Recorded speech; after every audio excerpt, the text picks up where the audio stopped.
in order to make South Africa a safer country, I would say first and foremost we need to live an integrated approach.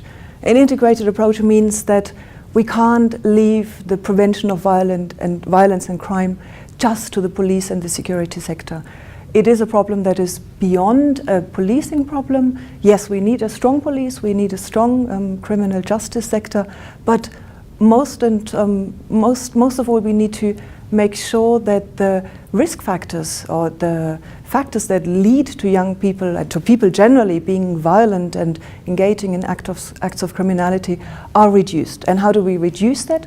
We reduce it by ensuring that different actors in society, be it local government, be it the private sector, be it civil society organizations, be it schools, contribute from within their particular mandate to the creation of a safer society. That means, for example, that we have a huge investment in social development where we make sure that early childhood development is prioritized as a measure to create a safer society. Second thing is, when you look at the young people that are growing up with very little perspectives, very little role models in their environment, very little to do after school, how can we invest more in young people to make sure that they don't even engage in violence and criminality? So more funding for violence prevention in other sectors.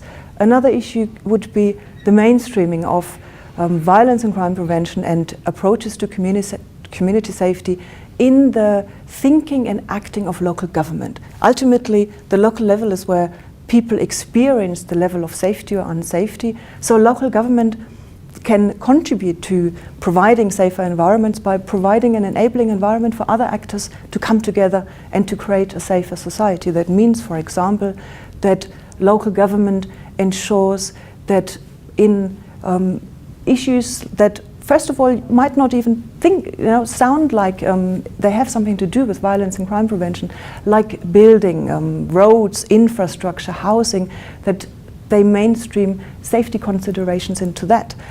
Secondly, when local government invests in youth development, they know that by investing in youth development, they invest in a safer society.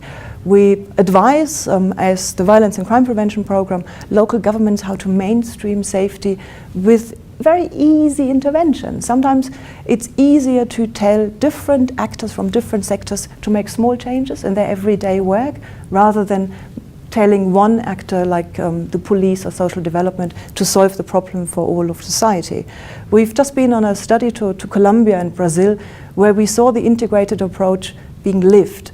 And in Colombia it's very, very interesting. They also have an integrated policy that is being trickled down from national to local level, where the Office of the Presidents forced the sector ministries, social development, sports and recreation, and so on and so forth, to come together and put on the table what they can contribute to the issue of violence and crime prevention. So he put them together with the mayors of the municipalities in workshops, and he let them only out after they committed to a certain budget. I think by bringing different stakeholders together, in South Africa we're already doing it in policy. It's there on paper. We have good approaches like the Community Safety Fora at the municipal level, but now we need to live it and everybody needs to come to the table.